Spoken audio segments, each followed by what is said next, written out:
ब्रह्मा ने नेत्र खोले। उनके नेत्रों से काल टपका, श्वास से दिशा बनी और हृदय से धर्म की रेखा खिंची। मनु का प्राकट्य। ब्रह्मा ने अपनी दक्षिण हथेली से एक बीज रचा। उस बीज में था संयम, स्मृति और विवेक। वही बीज पृथ्वी पर गिरा और उससे उत्पन्न हुआ मनु। मनु जिसके भीतर मन था, मनन था और मानवता का मूल बीज था। मनु ने नेत्र खोले तो आकाश को देखा, पर आकाश ने उत्तर न दिया। पृथ्वी को देखा, वह भी मौन थी। मनु ने पूछा, मैं कौन हूँ? मौन से उत्तर आया, तू आदि मानव है, सतरूपा का अवतरण। ब्रह्मा ने अनुभव किया, सृष्टि अपूर्ण है, मनु में चेतना है, पर सृजन की पूर्णता नहीं। तब ब्रह्मा ने अपने हृदय से एक प्रकाश निकाला। उस प्रकाश में करुणा थी, लज्जा थी, सौंदर्य था और सृजन की आकांक्षा थी। वह प्रकाश पृथ्वी पर उतरा और सतरूपा बनी। सतरूपा जिसकी 4 दिशाओं में 4 रूप थे, जिसके चरणों से भूमि पुष्ट हुई और दृष्टि से जीवन लज्जित हुआ। प्रथम दृष्टि, मनु ने सतरूपा को देखा और पहली बार मन में स्पंदन हुआ।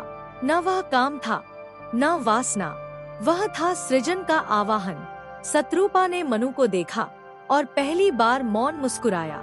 ब्रह्मा ने आकाश से कहा, अब समय चल पड़ा है, धर्म का बीज। मनु ने सतरूपा से कहा, हम केवल देह नहीं, हम उत्तरदायित्व हैं। सतरूपा बोली, तो आओ हम धर्म से संतानों को रचें। उन्होंने पृथ्वी पर पहला यज्ञ किया, न अग्नि का, न घृत का, बल्कि संयम और संकल्प का। उस यज्ञ से उत्पन्न हुए मानव वंश, जिनमें कोई राजा बना, कोई ऋषि, कोई कृषक और कोई पथिक। युग का प्रवाह। मनु ने नियम दिए जो आगे चलकर मनुस्मृति बने। सतरूपा ने संस्कार दिए जो लोकाचार बने।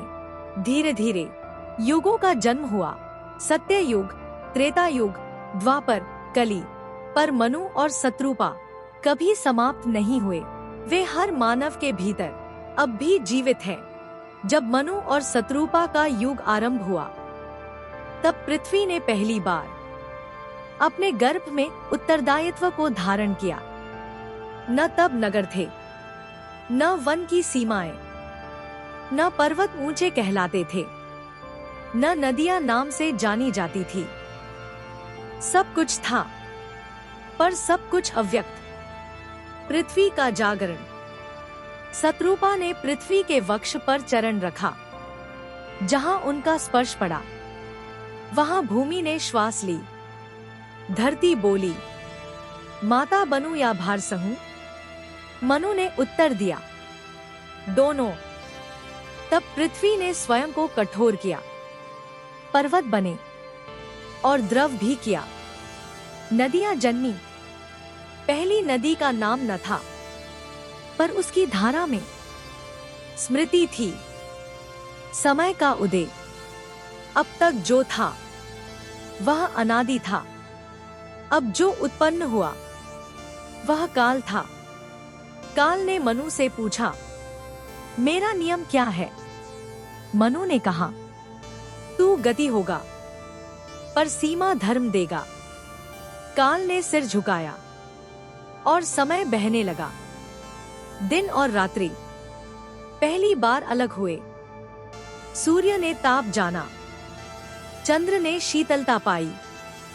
प्रथम संतति का संकल्प। एक संध्या, जब आकाश के रंग बदले, मनु ने सतरूपा से कहा, अब सृष्टि केवल हमारे बीच नहीं रह सकती।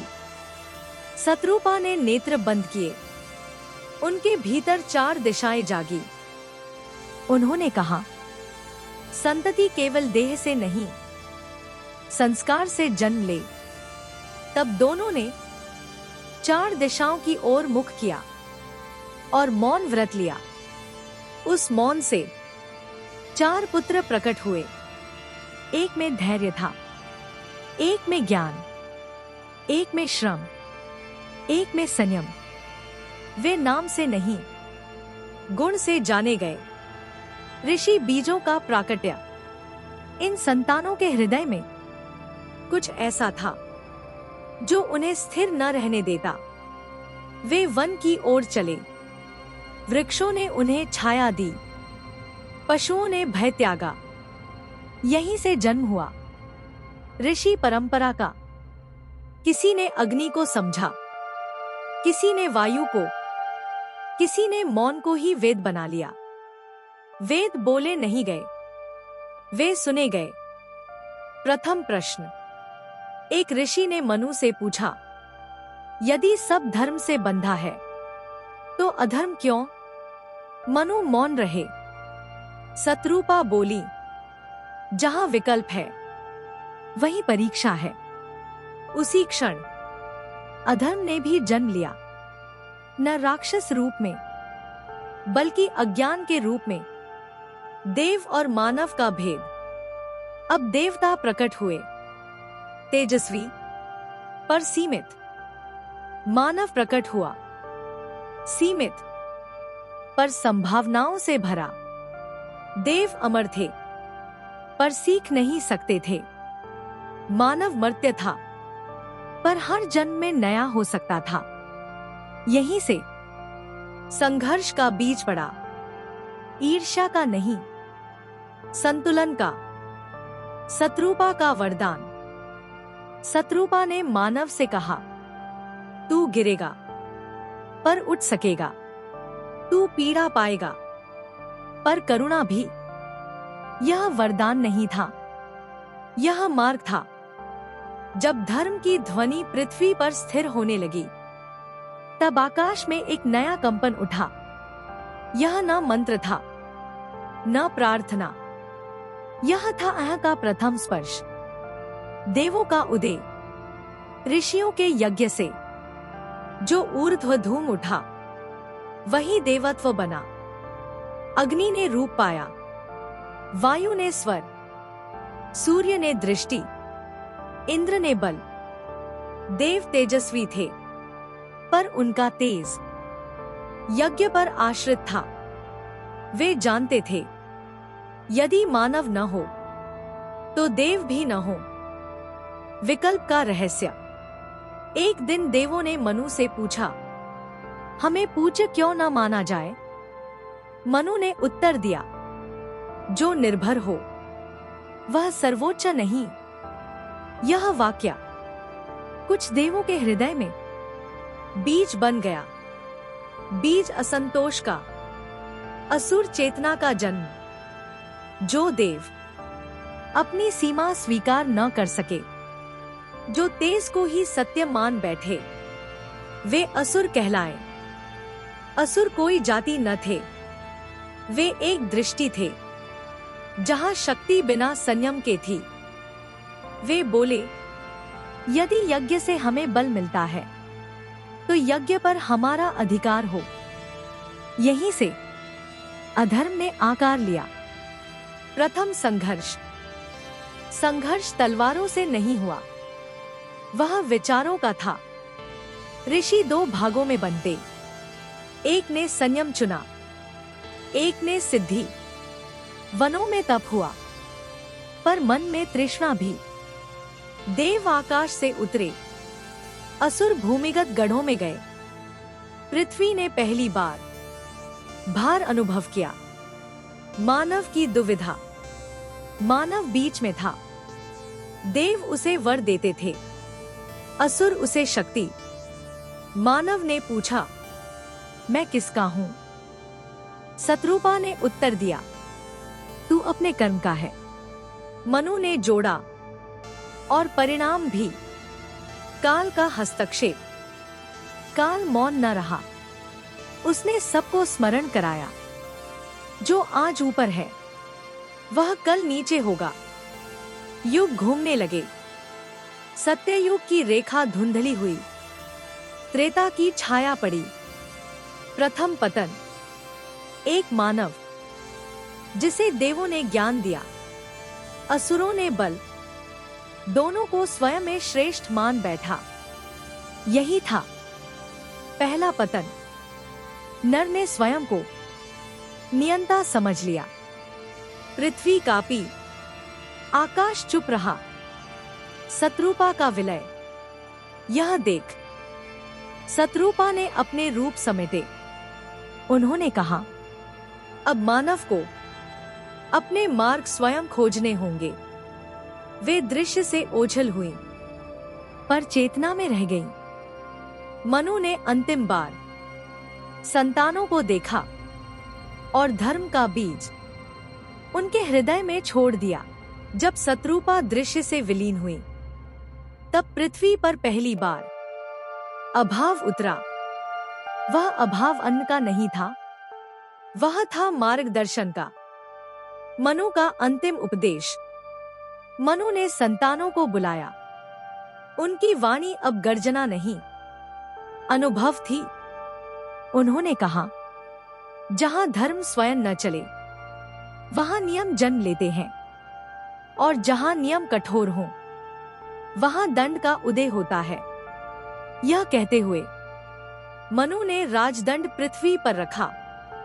न सोने का, न लोहे का, उत्तरदायित्व का। यहीं से राज सत्ता का जन्म हुआ। राजर्षि और ब्रह्मर्षि।